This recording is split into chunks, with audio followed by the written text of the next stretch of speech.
Cylinder ফেটে ভয়াবহ আগুন সাইকেলের দোকানে। বেআইনিভাবে গ্যাস রিফিলিং করার অভিযোগে সরব স্থানীয় ব্যবসায়ীরা। সিলিন্ডার ব্লাস্টিং এর ফলে ভস্মীভূত হয়ে যায় পাশের দোকানও। ঘটনার জেরে চরম চাঞ্চল্য দুর্গাপুরের ৩ নম্বর ওয়ার্ডের উইলিয়াম ক্যারি এলাকায়। ঘটনাস্থলে পৌঁছায় পুলিশ ও দমকলের দুটি ইঞ্জিন। সূত্রের খবর, রঞ্জিত খাঁ নামে এলাকার এক সাইকেল দোকানে গ্যাস সিলিন্ডারে পাইপ ফেটে ঘটে দুর্ঘটনা। স্থানীয় ব্যবসায়ীদের দাবি, দীর্ঘদিন ধরে রঞ্জিত খাঁ তার দোকানে অবৈধভাবে গ্যাস রিফিলিং এর কাজ চালাতেন। এই গ্যাস রিফিলিং বন্ধের দাবি জানিয়েছেন স্থানীয়রা, কিন্তু তা কর্ণপাত করেননি। চরম ক্ষতির মুখে এখন স্থানীয় ব্যবসায়ীরাও। সাইকেলের দোকানে ওই যত টায়ার নিয়ে সাইকেলের কাজ করে আর গ্যাস সিলিন্ডার বিক্রি করে, ওই ব্ল্যাকের উপরে বিক্রি করে। জানেন তো, গ্যাস সিলিন্ডার কার্ড আইপিসিটি মেয়েদের গ্যাস ভরতে গেছিল, ভরতে গিয়ে দোকানে আগুন বাস্ট হয়ে গেছে। তাই এই সব পুড়িয়ে ধুলোসাৎ করে দিল। আমাদের উপর কিছু ইনকাম নাই। গ্যাস সিলিন্ডার ভারত গ্যাসে, মানে বড় গ্যাস থেকে ছোট গ্যাসে কে ভরতো গ্যাস এখানে? হ্যাঁ, ওই যে কি নাম, রঞ্জিত নাথু। কোথাকার লোক?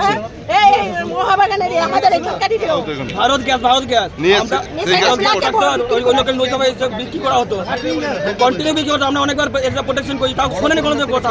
আমার মুদিখানা দোকানে প্লাস কাঠের পাশের দোকান, আমাদেরকে অনেকবার এরকম পালন করছে, তো কোনো শোনেনি। আর কন্টিনিউ ভাবে এটা চালাতো। এমনকি এই ভারতের গ্যাস দিতে আসতো, ভারত গ্যাসে আমরা গ্যাস চাইতাম, নিজের ফ্যামিলির জন্য গ্যাস চাইতাম, একটা দিত না। কিন্তু ওরা কন্টিনিউ ভাবে ৫টা-৭টা করে গ্যাস প্রতিদিন দামে দিয়ে যেত। এই আমাদের পিছনের কিছু নাম আছে, গ্যাস সিলিন্ডার ব্যবসা করে আমাদের ভারত গ্যাস যুক্ত আছে, কিছু তাদের মানে লেবার আছে, তারা যুক্ত আছে এর সঙ্গে। আমাদের বিজনেসের কিছু লোক আছে যারা এর সঙ্গে যুক্ত আছে এই ভারত গ্যাসের সঙ্গে। পাশেই রয়েছে স্বাস্থ্য কেন্দ্র। সেখানে এদিন সকালে চিকিৎসা করাতে এসেছিলেন প্রসূতি মহিলা সহ শিশুরা। অগ্নিকাণ্ডের ঘটনায় প্রায় ১.৫ ঘন্টা মতন বন্ধ হয়ে যায় স্বাস্থ্য কেন্দ্র। ভীষণ ভয়ঙ্কর অবস্থা। আমাদের এখানে যখন প্রথমে ইউনিটটা খোলা হয়, ইউপিএসসি খোলা হয়, তখন ওই সামনের দোকান থেকে হু হু করে আগুন উঠছে, আর তার সঙ্গে প্রচণ্ড কালো ধোঁয়া। মানে এত কালো ধোঁয়া যে সামনের কিচ্ছু দেখা যাচ্ছে না। আমাদের যিনি কনজারভেন্সি ওয়ার্কার, যিনি এখানে সমস্ত পরিষ্কার পরিচ্ছন্ন করে রাখেন, তিনি যখন কাজ করছিলেন তিনি ভয় পেয়ে যান এবং সঙ্গে সঙ্গে দৌড়ে নিচে নেমে যাই আমরা। আমাদের 9:30 থেকে ধরুন এখন বাজছে আপনার 11টা, এতক্ষণ বন্ধ রাখতে হলো। আজকে আমাদের রুটিন ইমিউনাইজেশন, বাচ্চারা ইঞ্জেকশন টিকাকরণ হয় বাচ্চাদের। সেক্ষেত্রে অনেক বাচ্চাই ফিরে গেছে, তার বাবা মারা ভয় পেয়ে গেছিলেন এই ধোঁয়া দেখে, আগুন দেখে, এবং অনেক বাচ্চা এবং প্রসূতি মা যারা এসেছিলেন তারাও অনেকে ফিরে গেছেন, আর অনেকে আসতেই পারেননি যেহেতু রাস্তাটা বন্ধ ছিল। ঘটনার খবর পেয়ে দমকলের দুটি ইঞ্জিন ঘটনাস্থলে পৌঁছে আগুন নিয়ন্ত্রণে আনে। অগ্নিকাণ্ডের জেরে পুড়ে ছাই হয়ে যায় আসানসোল দুর্গাপুর পুলিশ কমিশনারেটের সিসি ক্যামেরা। আমাদের খবর এলো যে একটা ফায়ার হয়েছে উইলিয়াম ক্যারিতে সাইকেলের দোকানে।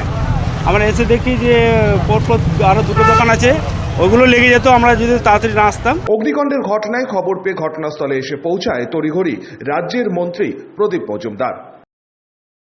অগ্নিকাণ্ড যে কোনো বিপর্যয় খুব দুঃখের, আমরা দুঃখিত, কিন্তু তার ভেতরেও যেটা সব থেকে আমার কাছে এই পরিস্থিতিতে ভালো লেগেছে, খুব তৎপরতার সঙ্গে আমাদের অগ্নি নির্বাপনের সহকর্মীরা তারা এসছেন।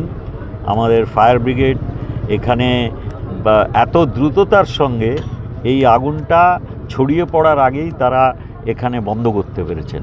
সেই জন্যে ক্ষতিটা সীমিত হয়েছে। কিভাবে আগুন লাগলো, কি হয়েছে, সেগুলো আমরা পরে জানতে পারবো। গোলদারি দোকানের মালিক অভিযোগ করছেন যে এখানে বেআইনিভাবে গ্যাস রিফিলিং করা হচ্ছিল। না, এগুলো তো আমি বললাম, এখানে ব্যাপার হচ্ছে যদি হয়ে থাকে নিশ্চয়ই এটা অবাঞ্ছনীয়, এবং ভবিষ্যতে যাতে না হয় তার ব্যবস্থা করা হবে। শুক্রবার 7 সকালে যখন সবেমাত্র ক্রেতা বিক্রেতাদের আনাগোনায় সরগরম হয়ে উঠছে বাজার, তখনই হঠাৎই বিকট শব্দ, বিস্ফোরণ, আগুন। কিছুক্ষণের জন্য যেন স্তব্ধ হয়ে গেল ইস্পাত নগরী। সনাতন গড়াই, 99 নিউজ বাংলা, দুর্গাপুর।